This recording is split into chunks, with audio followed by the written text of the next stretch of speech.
پاکستان کی معیشت پر سرکاری اداروں کا بوجھ خطرناک حد تک بڑھ چکا ہے۔ وزارت خزانہ کی سالانہ رپورٹ کے مطابق مالی سال 2025 میں بڑے اسٹیٹ اونڈ انٹرپرائزز نے مجموعی طور پر تقریباً 832 ارب روپے کا خسارہ کیا۔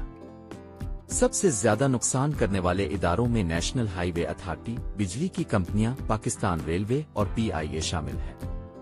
اگرچہ پی آئی اے کا 75% حصہ نجی شعبے کے پاس جا چکا ہے، لیکن 25% ملکیت اب بھی حکومت کے پاس ہے۔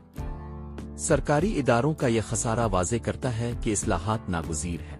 جب تک گورننس بہتر نہیں ہوگی، پرائیویٹائزیشن اصلاحات نہیں آئیں گی، خسارے کا یہ چکر جاری رہے گا اور بوجھ آخرکار معیشت اور عوام پر پڑے گا۔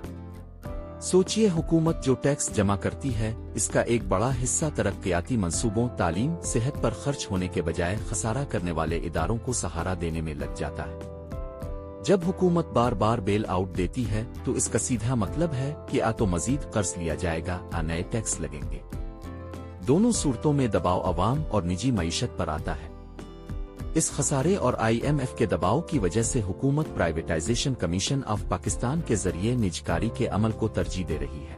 یہ کہنا غلط نہیں کہ اگر حکومت ان اداروں کو بہتر انداز میں گورن نہیں کر سکتی تو نجکاری ایک بہتر آپشن ہے۔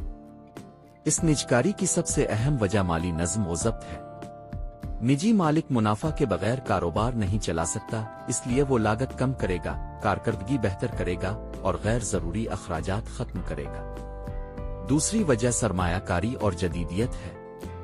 نجی شعبہ ٹیکنالوجی، جدید مینجمنٹ اور سرمایہ لاتا ہے۔ مثال کے طور پر ایئر لائن میں بیڑے کی تجدید، روٹس کی دوبارہ منصوبہ بندی اور سروس کی بہتری نجی انتظام میں زیادہ مؤثر ہو سکتی ہے۔ تیسری وجہ یہ ہے کہ حکومت کا کام کاروبار چلانا نہیں بلکہ پالیسی بنانا اور ریگولیٹ کرنا ہے۔ جب ریاست خود کاروباری بن جاتی ہے تو مفادات کا ٹکراؤ پیدا ہوتا ہے، جبکہ نجی شعبے کو کام کرنے دینا زیادہ مؤثر ہوتا ہے۔ اسٹاک مارکیٹ اور سرمایہ کاروں کے لیے بھی یہ مثبت اشارہ ہے۔